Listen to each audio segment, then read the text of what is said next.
25-year valuable experience. With a proven track record in business leadership and a passion for revolutionizing education. He's here to guide us through the intricate landscape of AI readiness in higher education. Let's give a warm round of applause for Professor Anil. So please.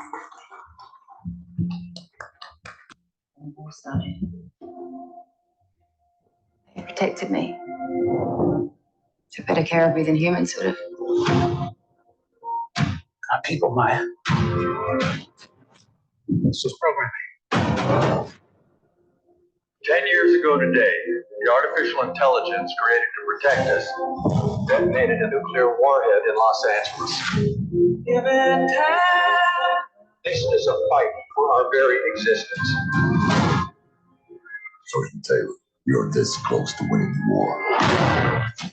But the AI are developing a super weapon. Retrieve it. Come back together.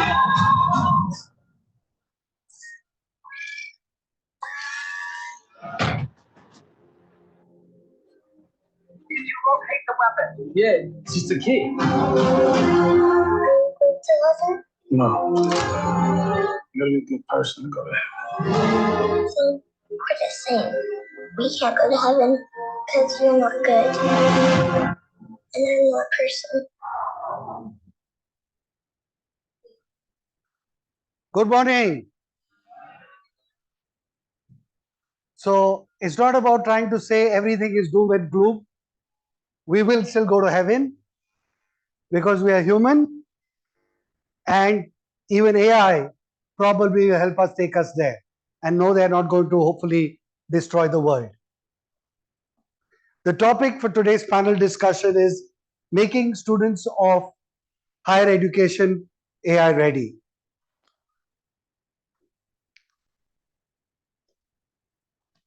Wonderful. Technical glitch.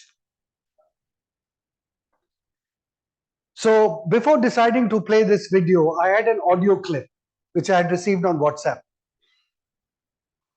It was actually a song that was immortalized by the famous singer Mukesh, but now sung using AI by PM Modi. I thought I'll play that, but then I decided it's a choice I'll make, and I decided not to play it. But I wanted to tell you that it's probably a fan of Prime Minister Modi who decided to make that AI using his voice. Potentially harmless. But what if that same fan decides to extend it and say, let me create a deep fake of Prime Minister Modi, make this thing something like, you know, again, 2,500 rupee notes are being banned. Look at the chaos it can create in the country. Or the actress Rashmika Mandana, I'm sure, never wanted that deep fake created about her. That guy also was a fan. He was a BTech graduate. So where do you draw the line? Are we going to teach AI ethics, or is AI going to teach us ethics? That is one question that we will need to debate. Forbes wrote an article saying Gen Z, that is most of you here, and the next generation Alpha will shape age of AI. And I'm quite sure you are quite ready for it. Because the way you are learning, you came into the world with those devices. Possibly Alpha even came out, from their mummies with a mobile in their hand. And now probably AI going forward. You had to wait a little longer. That's Gen Z. But I think in a way, and this was the school, this is actual photograph from that school that our chairman shared about. Students today are learning with AI. So I think you will be ready. AI is definitely giving a boost. A study of social scientists found that, if you remember the Olympic lines, faster, higher, stronger, people using AI are becoming 12% higher, 25 faster, and better quality. Look at it, the underlying thing is quality. quality got the biggest boost. So AI is definitely helping. This one's an interesting one. I asked a student who's studying engineering in the UK after sharing this photograph with him. Why did I share this photograph with him? He happens to be my son. It was AI generated.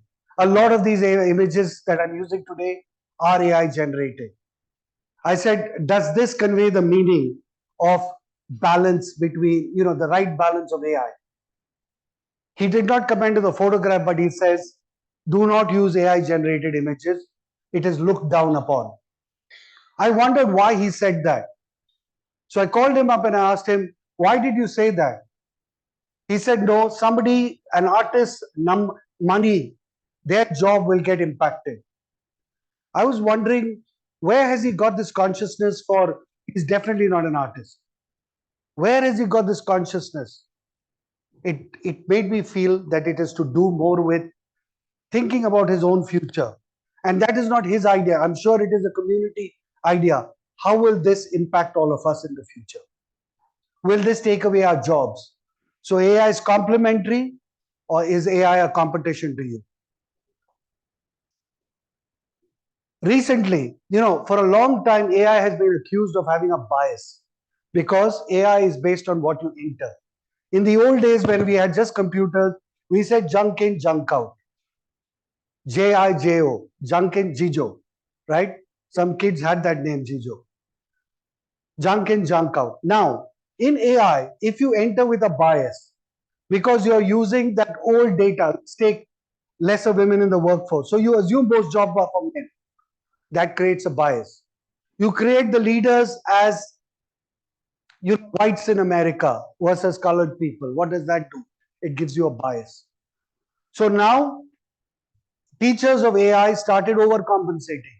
They said we have to. So recently, when they asked it to find the founding fathers of America, what came up? Some women and even some colored people. Now that is changing history. Now AI cannot change history. So in a way, the worry that we have is it can create biases depending on what it spews to us. And if we take it as is, we can be biased. And bias has a great danger. It always has had, and the AI bias can create even greater monsters. Now the big question, we're asking the question, are students of higher education AI ready? My big question is, are we AI ready? If we are the educators of this generation, are we AI ready? Are we able to accept and use it to teach? Are we able to accept when students use it and suddenly we say, now what is the value add that I can give? It's like the poor doctors who are suffering from the fact that every time a patient went and saw them, they give some advice and said, but sir, Dr. Google said this. That's the big worry that they are having. So just imagine the same will happen to educators. Are we ready to accept, embrace, and accept that change? That's a question we should debate. I took the liberty of running a survey from the students.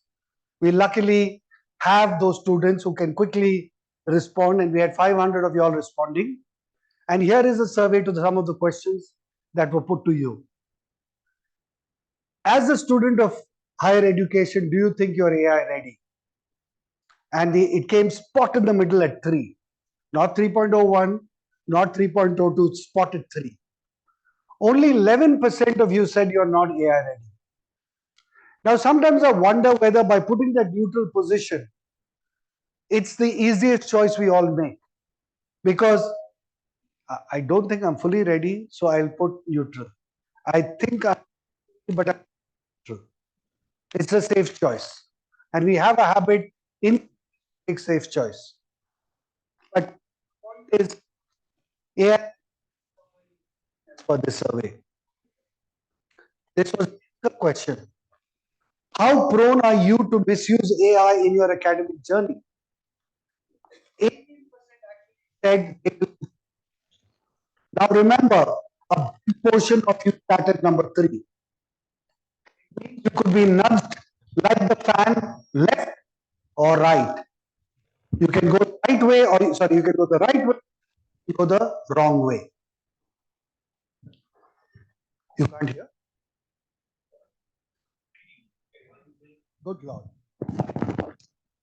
Thank you, Lakshman. The next one, how prone are you to misuse of AI in your personal and social life? 11% again, lower than academic, but still a cause for concern because there are a lot of people sitting in the neutral zone. You need technical competency, the understanding of AI. When you think of QT, the non-engineers always says, good Lord, it's scary.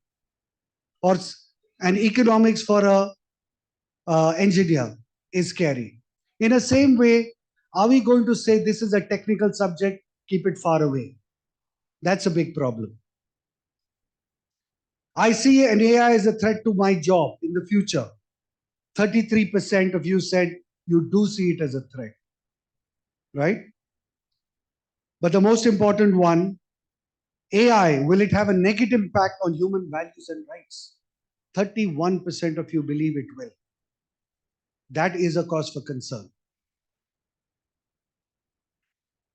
And will I be over-reliant on AI?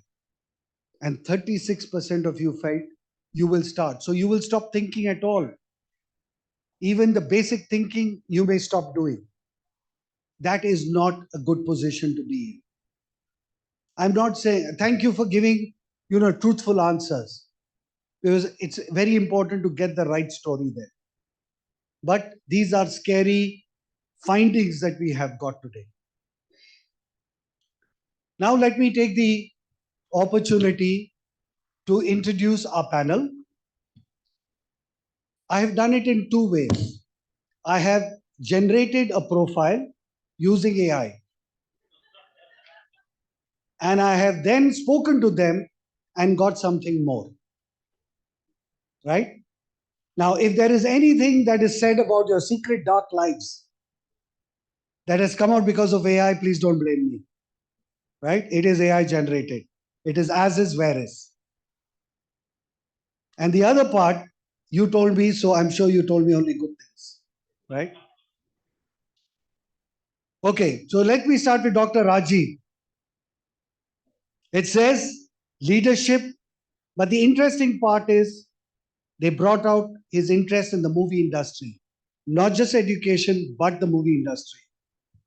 He's worked in Australia as well as India. He started his early career and is traveling around the world doing a lot of them. So AI has got that right. Research focus, again, clearly bringing out his love for movies. He's a dynamic communicator. That one I can vouch for, it's true. And passion for movies, so that movies is that common theme, right? But if somebody reads this, they will still not know that little nitty-gritty which we all now know. While he's academic director at Adelaide Business School, do you know, unlike all of us who just go watch movies and we say we have an interest in movies, he has produced 14 movies. Some of them he's made a lot of money.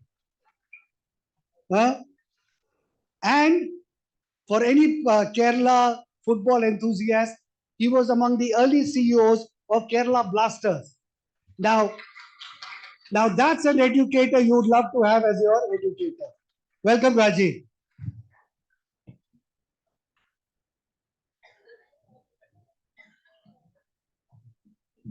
Welcome.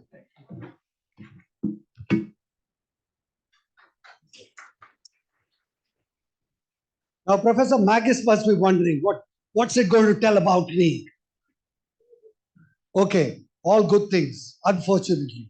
Or because no room for, having that little dig at you, right? It's all about winning awards. She's won a lot of awards, whether it is in the XIME or Aptica. She is probably the most technical in terms of management information systems, having a lot of experience. Cybersecurity, all the words I was always scared of. I used to call myself, I still might call myself a PhD in engineering, which is passed with high difficulty. I'm sure you're not that. And she has a distinguished career of 27 years. Okay. Now, this is where I hope she will laugh. Because what it says is, she has a contagious laugh. So I'm hoping during the panel, one of us gets her to laugh and the whole room starts laughing. And she's known in Malaysian education circles as Dr. PhD number 1. Now, I don't know how many of the youngsters here know Govinda, but I'm sure everyone here knows Govinda, right? Now we have a producer, we have a story. So after Coolie number 1, after Anari number 1, after hero number 1, we can have PhD, Dr. PhD number 1. Welcome, Dr. Magiswary.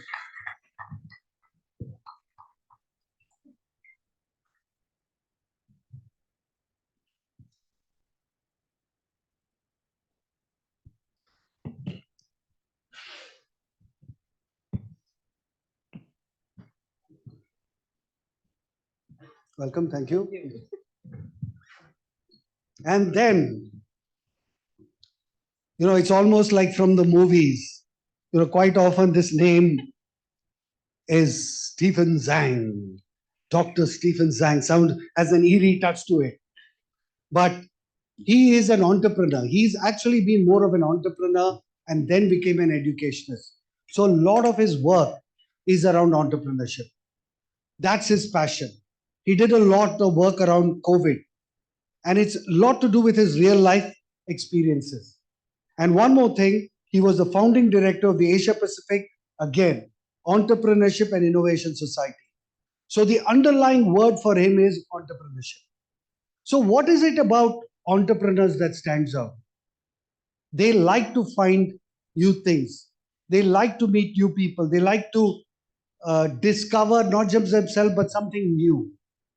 And that comes out when you know that he is one person who's traveled 100 countries, meaning some of us will struggle counting till 100. He's traveled to 100 countries, and within that, he's gone to most parts of India, which most of us are thinking, putting it in our itinerary still. And he said that he did his undergrad projects, etc., in AI on face recognition. But he said it was at a time when it couldn't recognize Jack from Joe, right? So that was the time he did it. But therefore, one of the foremost people who worked on AI, Dr. Stephen Zhang. Please welcome.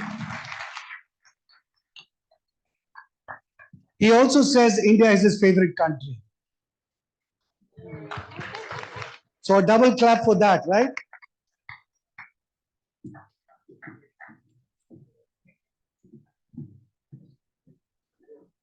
Thank you. All right, with that, let's get into the topic. So thank you all of you for being part of this panel. Anything you want to add about yourselves that, those dark secrets that will motivate not just the students, but everyone else? Anil, the AI forgot to mention about my handsome looks. Okay. You should have added that in. Maybe Rajeev, they were using the AI of Professor Stephenstein. Maybe that's why they can't say handsome from not handsome. There you go. Okay. So, the first question that I have for the panel, and I'll start with Stephen, you, but all of you please chip in. The first thing I asked is, are students of higher education AI ready? So my first question is, I think first we need to come to a common page. What does AI readiness, basis your own personal experience with your students, mean to you in the area of higher education? What would you define as being AI ready?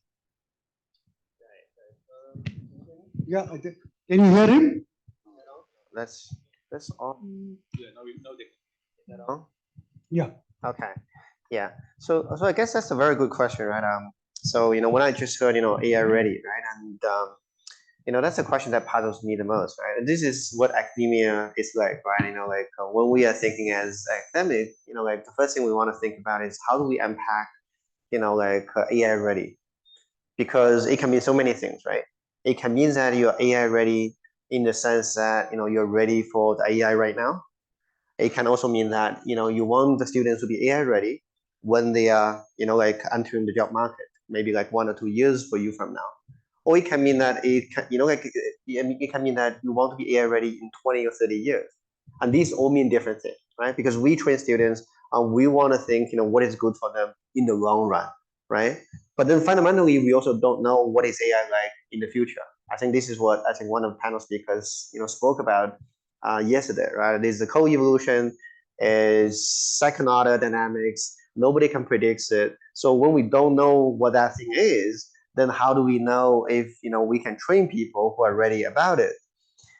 And the other thing is that when we say AI ready, so what is that AI we are referring to, right? So the AI ready is the AI in the AI ready can refer to say recommender system, right? So when you're buying things online, when you buy from Amazon or you buy from whatever online shopping platform in India, all the way all the time you're using the recommender system because that's the advertisement that comes out based on what you have browsed. And the same thing goes with TikTok. The same thing goes with YouTube video. And I'm pretty sure like all of you use AI in that sense. And all of you are pretty ready. When I see like a kids with say 4 years old, when they're swiping left and right, that's giving data to AI. They're using AI and the AI is using that information for them to recommend to them what's the next video they want to watch.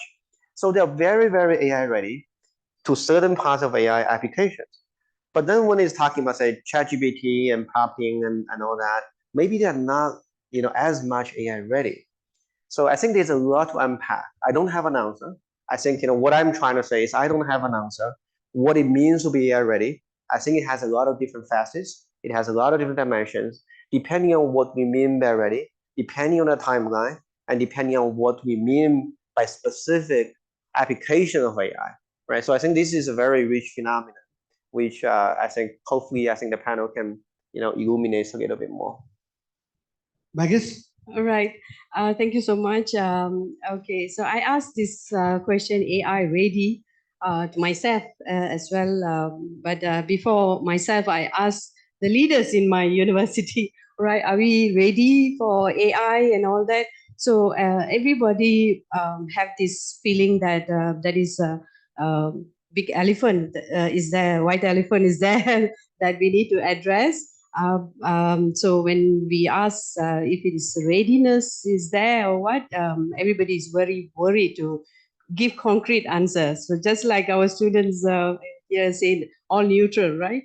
So in my opinion, just like when there is a situation that push us to be adopt, for example, during the COVID, we adopted Zoom online, everything, single thing, and we are forced to take up that. So AI is probably going to be like that in higher education as well.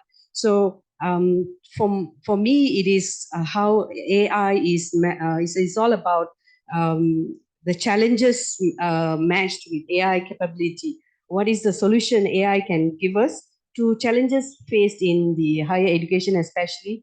Just like the curriculums are old, we don't have AI talents and whatnot. So based on the challenges, now we will look for AI solution, and that will solve the problem. Yes, we going towards it. And how ready we are, that's the question. So based on, again, initiatives in the higher education. Thank you. Thanks, Anil. Quickly, I'll add to Maggie's point. In January 2020, if in this room we ask the question, how many of you are Zoom ready? 90% would not even have heard about Zoom. June 2020, if we ask the same question, how many of you are Zoom experts? Most of us would have been experts because we've been living on Zoom. Second example, 20 years ago, when I wanted to start my first business, my uncle asked me the question, are you ready for failure? I said, yes, I'm ready for failure. He said, okay, you look like you're ready, but I was absolutely not prepared for failure. I thought I was ready for failure because growing up in India, growing up in our education system, we are not trained to be prepared for failure. We are always trained to be successful, but not failure. So when I said I'm ready for failure, I thought, oh, but then the failure, when it hit me, it changed my entire perspective, but it did not change me. It changed my perspective, but not me as a person. So if the fundamentals of learning are in place, creativity, innovation is what we are teaching and what the students are there to gain, and they are AI ready. Because the technology or the science or technique of learning might change, but the aspiration to learn and aspiration to be creative and inquisitive, those are the fundamentals of learning. So all of us are ready for that. Perfect. You touched on curriculum, and some years back or many years back, we brought in ethics into the curriculum. But when you said it came into the curriculum, it actually came in as a standalone subject. And therefore, there would be one lecturer who would have this ethics course, and they would go and sound like a priest, sorry, father, like a priest in church saying, do this and don't do this, right? Sorry, father. Yeah, I'll come for confession later. So if that is the case, we should ensure. So how do we make our curriculum using AI interdisciplinary? In the sense that just like in ethics, if I went to a marketing class, in marketing, we also had one section which says, this is an ethical question. In accounting particularly, where you can fudge the numbers, that's an ethical question. If we integrate it that way, ethics would have gone far greater than before. And in fact, this was one of the, and I'll come to that when we come to the ethics question. But therefore, if that's the case, how do we integrate it better into our curriculum such that it doesn't become like what ethics became? Thoughts? Anyone can start. You want to start or? Yes, sir. No, do you want to start? Rajeev used to. Yeah, sure. Yeah, so first I think this is a very important question. And this is something I've been advocating for.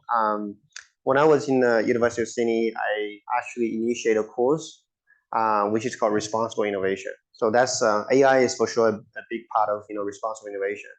And people now I think it's becoming a popular term called responsible AI. But of course, there's also responsibility issues in biotech, nanotech. There's a lot of technology which can pose risk to society and to different subhuman groups, right?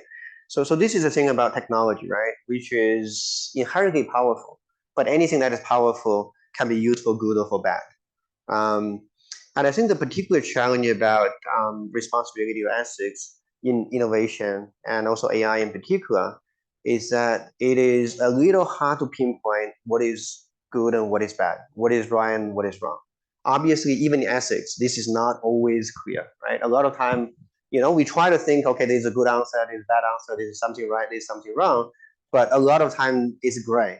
And it depends on perspective. I think what I love about India is that you have a lot of philosophy, you have a lot of perspectives, and therefore you tend not to think as black or white. And this is particularly important in the case of innovation. And the challenge is that innovation is something that is new, right? So if it's something that is new, we don't know much about it. And therefore we are debating about the potential consequence, downside or upside that may or may not happen in future. Right. So this is something fundamentally important. I don't think I have a good answer.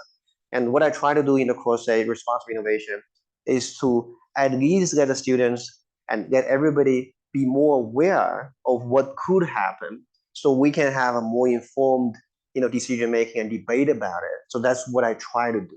Right. That's what I can add. So if I take, Stephen, your point, and I think the topic, I think you take innovation, you said. Right. It's almost like an easier lending, AI lending into innovation, because AI itself is an innovation. So it's an easier job to do. But let's say if you have to teach it in accounting, or if you have to teach it in part of finance, how do we do that? Or, again, yours is again a technology subject, but I'm saying some of the,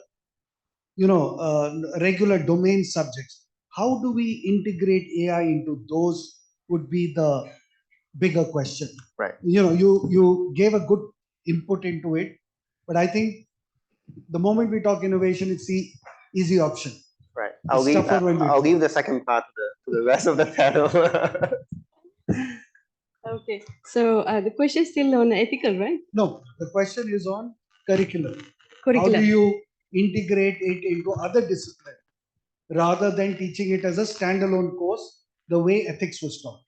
Ethics was just a parallel. Okay, right. So how we can integrate in curriculum is basically there's a few things need to be done. The change in mindset of the educators and student themselves, right? So AI is seen by the educators as maybe where the students might misuse and all that. But we do have Turnitin, plagiarism check and all that. So all the assessments are now put into that. And yeah, in my university, AI percentage allowed is only 10%. So that way, the ethical part is taken care. So in the curriculum, what we need now is the educators need to have the talent built on what are the tools that will be suitable. But this may not be suitable for some bachelor degree like an accounting. Even during the COVID season, they still have very strict assessment where there's no online assessments allowed. So AI, we don't need to ask. Surely there's difficulty incorporating AI in accounting related or finance related. So I'm not an expert in that, but definitely in other assessment. But the other thing that we can think about it is the designing of assessment itself need to change. There's a lot of shift needed where it should be more on competency type of assessment rather than the assessment that we do have now. So again, the educators need training on that as well. So I did check with my vice president of academic and thinking like how you plan to educate us. We want to be AI ready. Of course, we use many tools here and there, but in terms of teaching and what do you call it, including it in curricula may be very challenging. But those are in pipeline. A lot of trainings and whatnot. The other important initiatives that's being carried out in my university is adding more digital elements of infusing AI, blockchain, and fintech, and all this metaverse and all the mega trends that's coming out into a curriculum. That has already been done. So that's the first part of it. But the next level is more into AI tools for particular subjects based on their discipline. Thank you. Rajeev? Interesting point, because I used to have a colleague in a previous institution, a senior colleague, academic colleague. One day he came to me and said, Rajeev, it's been 7 years since I changed my PowerPoint slides. Oh, I thought he was joking first. He said, no, come have a look at it. I looked at it and he said, I don't change my PowerPoint slides because the students don't care. I just go and tell them what is there on the slides and they seem to take some notes and go on. I said, but isn't it unethical? No, I prepare it, but you don't change the material at all. So for someone who's in that situation, I mean, it's not the right way, obviously, but for someone in that situation, AI will show up that they are not current anymore, because the students will switch off and they have access to the information. This morning in Times of India, I was reading an article, very short article, saying yesterday for 14 hours, ChatGPT didn't work, I think. You read that? Yesterday for 14 hours, if you give any command to ChatGPT, it was giving out all gibberish, all wrong information. So I know Anil must have done this before yesterday, so that's why it's all good about it. Otherwise, it would have come very different. So then they came up with a statement saying that they were having some bug in the system, so they were trying to fix it. But the human ability to understand that gibberish is something which they have to learn. So if they come up with an answer, one of the student exercise which I did just for fun, not for assessment, asked the student to write an assignment completely with ChatGPT. And then I asked him to improve the assignment by asking ChatGPT to improve that assignment. He improved it. Okay, third step. Now you go and ask ChatGPT to assess that assignment. How many marks did he get for that assignment? 54 out of 100. So ChatGPT wrote the assignment, but ChatGPT decided that it's only worth just about a pass mark. So that shows, coming back, as an educator, we have to be smarter about using artificial intelligence and say it's a tool. It's not anything more than a tool. It's like Y2K problem. In 2000, everyone said the world is going to end because of Y2K. It didn't end. We still live. We are doing it. So it's a tool. That's my thought on it. Okay, but that's a great suggestion to all the faculty here. Don't bother about what is being used. Just get ChatGPT to evaluate. It will be a good balancer of the answers.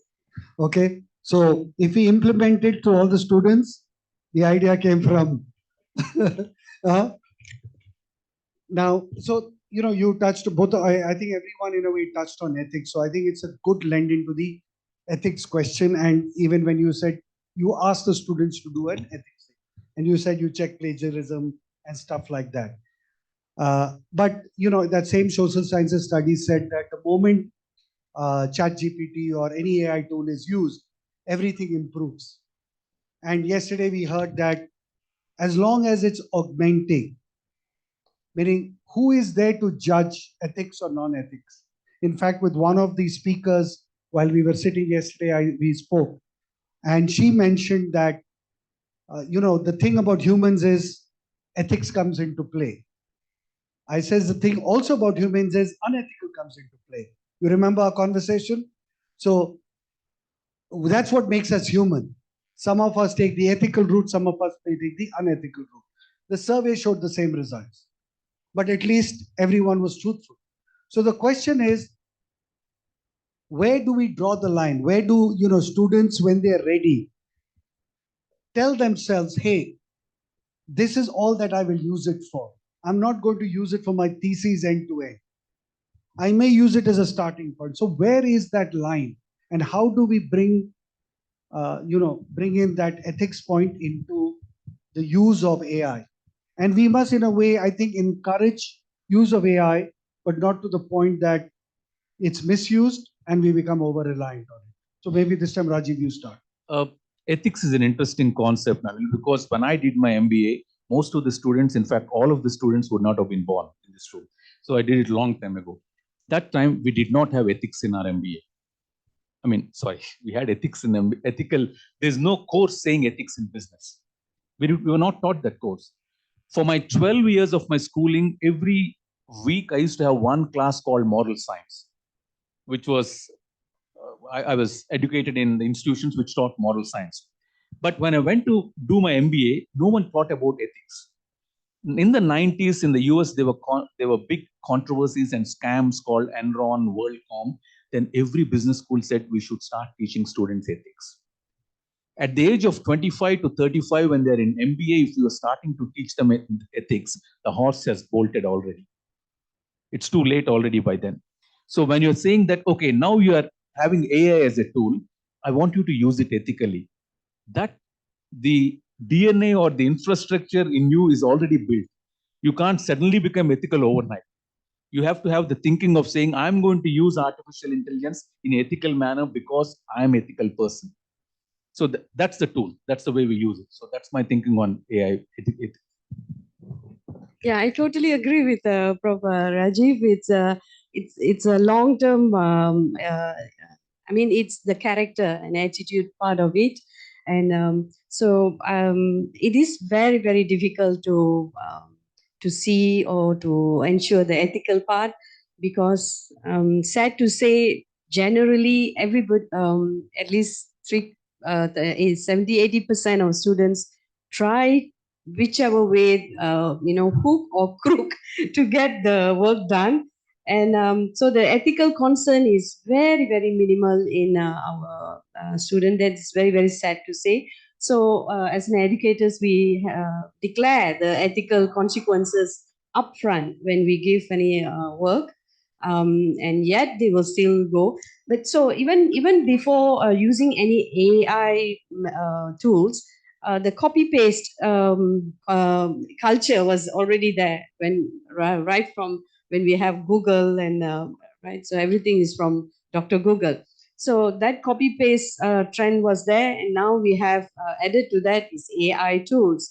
But like what we say, even in thesis we have this copy paste and AI similarities. I can declare that my own students have that 50 to 60% AI similarity when I run it in in Turnitin. And so we had to return to them and ask them to rewrite it again. So they really realized that it's not the way. So now it's about how educating them how they can use it to assist them rather than being dependent to it. So the learning and the thinking part need to be heightened, all right? Because the industry is AI driven, so they need to use it, but at an ethical point. So, but this education part is where we need to highlight. Yeah, it's still a lot to do in terms of that. Thank you. Yeah, so my thinking is that students will use ChatGPT for sure, 100%. They will use it, right? Say that it is not good to use it, or you can only use to certain limitations or to certain capacities. Then it is also unfair to the students who don't use it, right? Then there's the issue. I mean, that's another moral ethical dilemma, right? Which is equality, right? So why some students, when they break the rules, they use it, then they get better grades? They shouldn't, right? So I think students will use it, and there's nothing we can do about it. We can give whatever recommendations we can, but I think a more fundamental question is that maybe we want to think about how do we redesign, or like the different formats we assess the students. Let me give you one example, right? So I was teaching like a startup course last semester, and my startup class is very action-based. It's like students come in and then ask them to start a company. And not all students like it, right? A lot of students, they come in and say, I want to write a business plan because I won't do it, right? They just on paper. And they come to my class, they go, oh my gosh, Steven is asking us to start a class, and some students don't like it, and then in the end they fail, right? And when they fail in University of Adelaide, we have given them a replacement exam. And I'm always very open, right? And it's the first time I'm writing a replacement exam in University of Adelaide. So I ask the students, I say, what assignments do you want? Tell me, right? So like I have like a group of students who fail. I say, what do you prefer? And then I'll pick one, right? And you know what students said? Give me an assignment task, which is writing an essay. I was like, no, why do you want that? And the students are like, I can write 5,000 words. And I said, no, you can't do that. What about 50,000? What about 200,000? This is all because GPT. Now they're not afraid of writing. They can think, okay, if this 5,000 word is not good enough for you, I can write as long as the Docker systems. I can write a book for you because this is becoming so cheap to them. So one part of the lessons I learned from the experience is that maybe writing essays out, right? I'm not saying writing essays is not an important capability. It's still an important capability, but it may not be a very effective way of assessing students, because this used to be something which is very tough and very challenging, and then we can see how the students perform. But this, with the advent of ChatGPT and probably more powerful whatever tools in the future, this is becoming a very common capability. So maybe that's no longer the best assessment tool we have.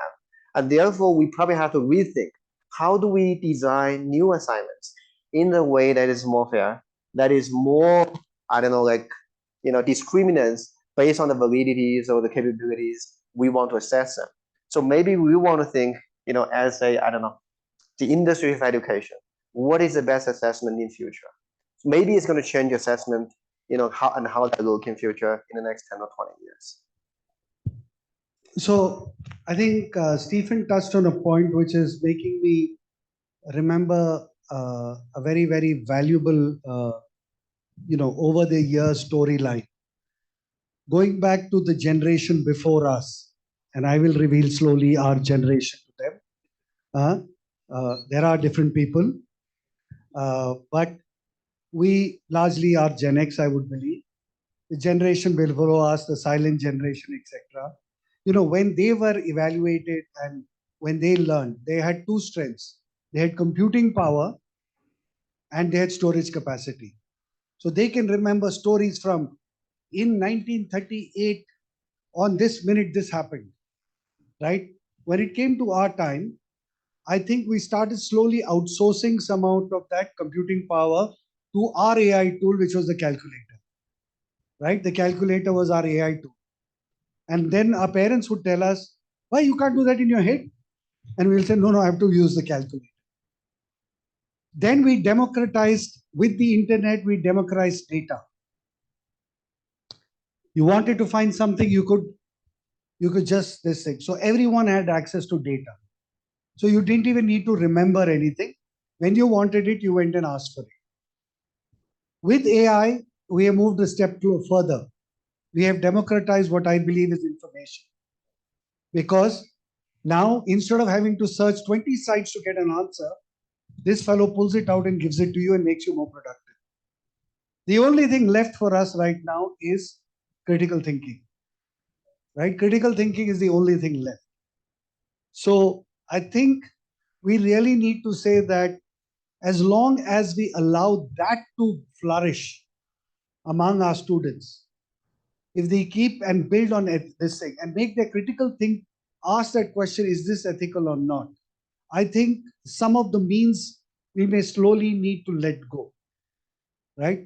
I mean, we all know even the president of Harvard got caught in that scandal on plagiarism, right? Meaning at that level, at that institution. So we are just mortals. Now, one worry that does come up for people as they try to become AI ready, the students, and I think depending on your background, ask the same thing that it's a very technical subject, right?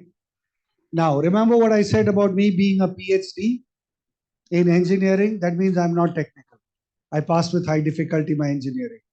So if that is the case, and if I believe I can adapt to it at my generation, I believe it's not so technical. But I would like to understand, if you do, y'all, what do you all feel? Is it a technical learning? So to be good at using AI, do you have to be technical?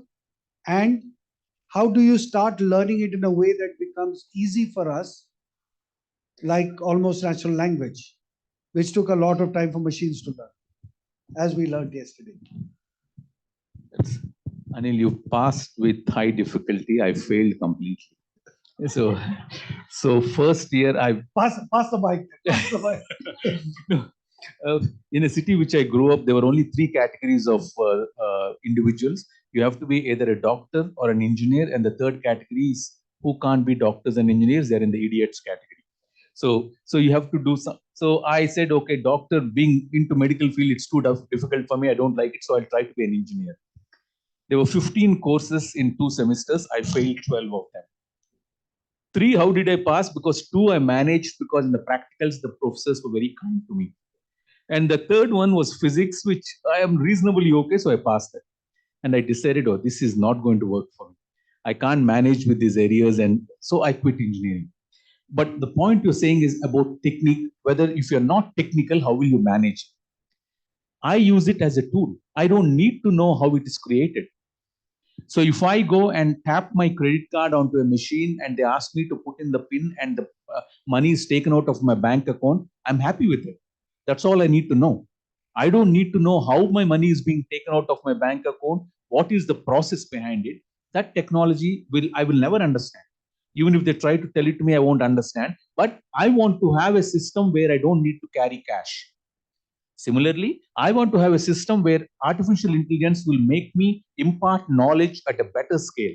I don't care what it does in the back end. I don't care what happens in the back, and I don't even need to know the LMS, how it works. But I need to know that I can assign a topic for 5 groups of students at the same time, different topics. That's all I need to know. So as a tool, I want it to work for me. I don't need to understand the technique of it. That's my layman's thinking of someone who failed engineering. So thank you. Yeah, I totally agree with that point. I don't think we have to worry about the technical. That you also failed? Not a bit. Okay, so we don't have to worry about the technical part. There are still big group of us who are fear of technology, right? But AI is basically like our assistant now, and it's very fortunate to have many tools available today. Yesterday we had a presenter who was sharing how the history subjects was made easy with AI, showing off the historical leaders and all that come alive and things like that, which made the student understood very well of the subject. So things like that will definitely be very useful throughout, and we don't need to have the technical knowledge. And this is applicable for not only for teaching and learning, but for administration, operation, In university, we have GOT, graduate on time, and the AI really help us to estimate and plan along that way, right? In fact, yesterday I was here in conference and I missed my faculty board meeting, but email came to me with all the details of the meeting using an AI called Read. So I have everything updated through the AI. So I'm not missing anything. I don't have to go into technical. So that part made easy. Yeah. Okay. Thank you. So did it also that I heard about that meeting? There was a fight during that meeting. Was that also there? In the recording? No. So somebody So that it makes so there was some elimination. Stephen, what do you think? Oh, I agree 100%. I don't think I have any additional Now this insight. 100% agreement, I'm trying to figure out, is it to your first point or to the other points? Oh, both. Yeah, I mean, India. So basically we have to be idiots to use AI. Okay, so that's the conclusion. You don't need to be a technical genius. I think that's what. Yeah, but India is also a great nation for engineers. So if you have a mind which is above and beyond that of Rajeev, be an engineer. I figured out that Stephen is an optimist. After hearing my story and his story, he still says it is a land of smart, intelligent people. Thank you. Okay, now it's interesting. We are from 3 countries, right? Australia, Malaysia, and India. So my next question really lends itself well there. How can we collaborate globally to prepare students for an AI-driven world? And just as an added question, if you can give a response to how do we take this outside the classroom, the learning outside the classroom, rather than just make it about the classroom. Stephen, you want to start? Or? Actually, I don't have a very good, answer, for that. I think the important thing with AI, I don't think it changes that dynamics, right? We always want our classroom to be open in that sense, right? We always want our classrooms to be, to occur in a way that, like things flow in and out of classes. I think AI may facilitate that to happen. And if that is the case, we want that to happen. But I don't think it changes the nature for that. That's always what we want, right? Like engagement in the industry, like we want to have people coming in, we want to have students going out. I think, with the advent of AI, I think that's going to be the same, right? And if AI can make that even better, I think that's all the merrier. Yeah, taking it to global level, the collaboration will be very, very helpful. So some of the activities could be exchange and student involving in global level AI projects. My own son, who had an exchange program for a year in UK, he went over there and he was involved in an AI project, developing robots and whatnot. He did engineering. So I think these are some of the activities that universities, higher educations can look for in terms of engaging and involving in AI projects. Thanks. That's going to be challenging, Anil, because collaboration for AI, especially we have still not got over the digital divide or the digital inequity or digital illiteracy in some parts of the world. So to bring all of them onto the same level of capability and understanding to handle AI is going to be challenging. So you'll have different clusters, some parts of the world where they're collaborating well to make AI as an enabling tool. Other parts of the world will still be trying to catch up.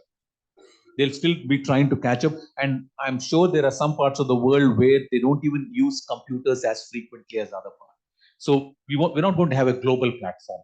We'll have different clusters working together, which will make use of AI in an efficient way. And that shows as an example to the laggards who might also get onto the train later. That's my thinking. Okay, so my final question, and this is the controversial question, which is, 3 of us are Gen X. Stephen clarified to me his beta. Yeah, yet to come. Yeah, yet to come. Because alpha has come, he said what comes after that? Beta. So I'm yet to come, right? So how are we going to really agree that, the students are going to use it? How ready are we to adapt to it and accept the fact, like the doctors, who gets said, Google told me this. And they said, "Sir, ma'am, I don't think so. I got this from ChatGPT. I think you're talking rubbish." How willing are we accept that we can be wrong? And the very fact that we may be less technology savvy than them, and therefore we lag. How are we going to cope to that world? Yeah, maybe lady first this time. Yeah, all right.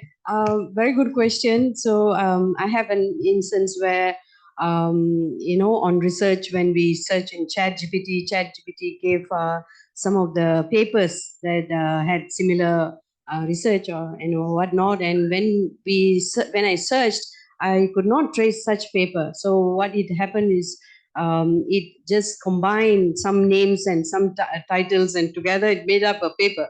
All right. So my take is, take it with pinch of salt, that the accuracy part may not be strong yet in AI, especially like ChatGPT.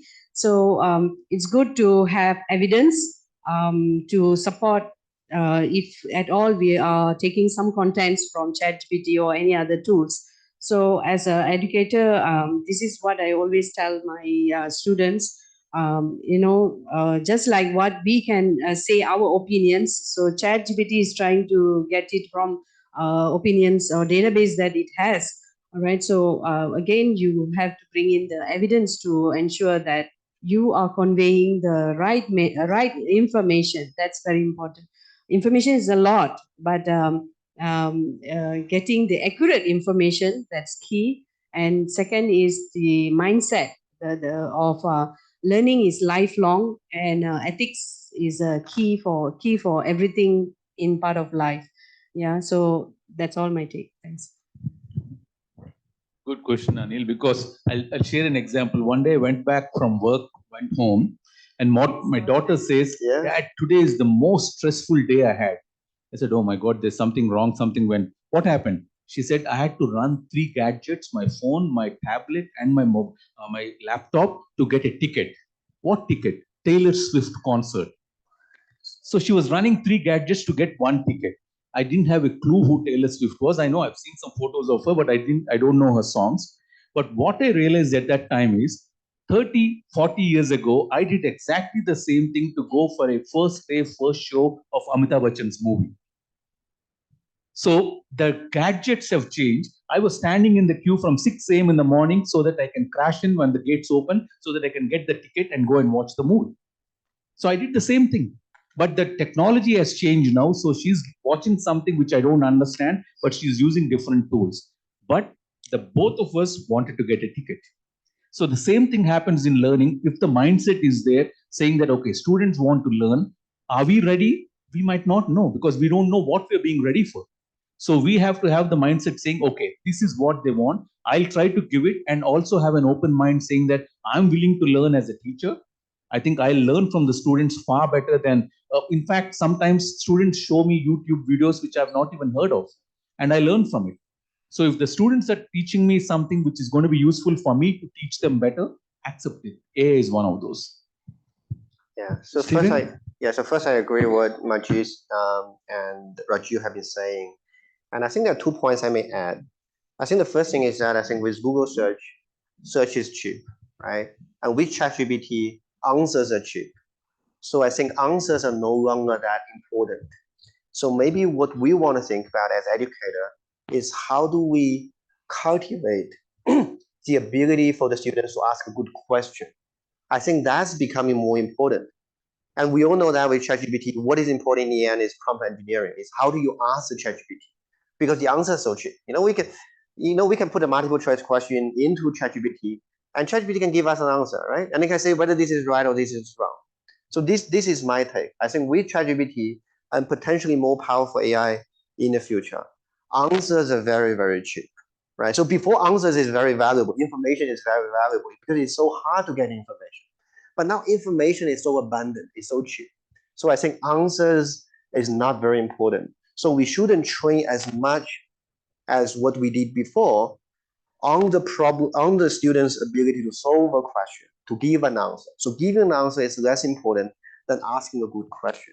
So maybe what we want to think about is like I teach entrepreneurship, right? So in entrepreneurship, what should be a good problem? What should be a good question an entrepreneur should ask? So in accounting, for an accountant, what kind of problem is a good problem for an accountant to think about, right? So I think that's I think the first thing I would add, in addition to Rajeev and Maggie's point. And the second thing is that it also kind of triggers the question: what is good evidence versus what is bad evidence? Because now there's so much evidence, and then there's deepfake, which can have fake evidence. So I think the ability to distinguish what is good evidence, what is even scientific evidence, which is what we do in science. What is the good evidence that constitutes science? What is the good evidence that we can actually use? That becomes more important, right? So these are the two additional points, I would add on their points. One is, how do we distinguish what is a good evidence versus what is not a good evidence? And the second is that, how do we kind of refocus or redesign, back to our points, what is something we really want to train on? Maybe it's ability to formulate problems, to ask good questions, rather than just giving answer and giving information, because that's becoming so cheap. Great. So I think, Stephen, that's a fantastic answer. The reason why I believe it's a great answer is because you touched on the question that we say that we talked about data, information, insights. And insights you get only if you can ask the question, why? If you're able to ask the question why and answer that, you've got insight, which requires critical thinking. And that's the one that probably AI still hasn't got, the critical thinking part. That's the only way we can maybe stay ahead. So if you focus as students, if we all focus on the part of answering the why question, if we focus on answering the think about things critically, including in this discussion. Thank you for all your inputs, your perspectives. We may have shed some light, not all light, but I think your perspectives will help say that. And if everyone can take home and said, what did they say? Why did they say it? I think, and they can critically think about, I think we've done our job here. So thank you so much. And before we conclude, a video to basically say, and it actually is inspired by what our chairman said yesterday. We can continue to make AI a slave of us. If a dog can be trained to be smart, we can decide how smart we want AI to be. Just below us, so that we will continue to rule the world. Enjoy. Thank you very much, and thank you for being a great audience.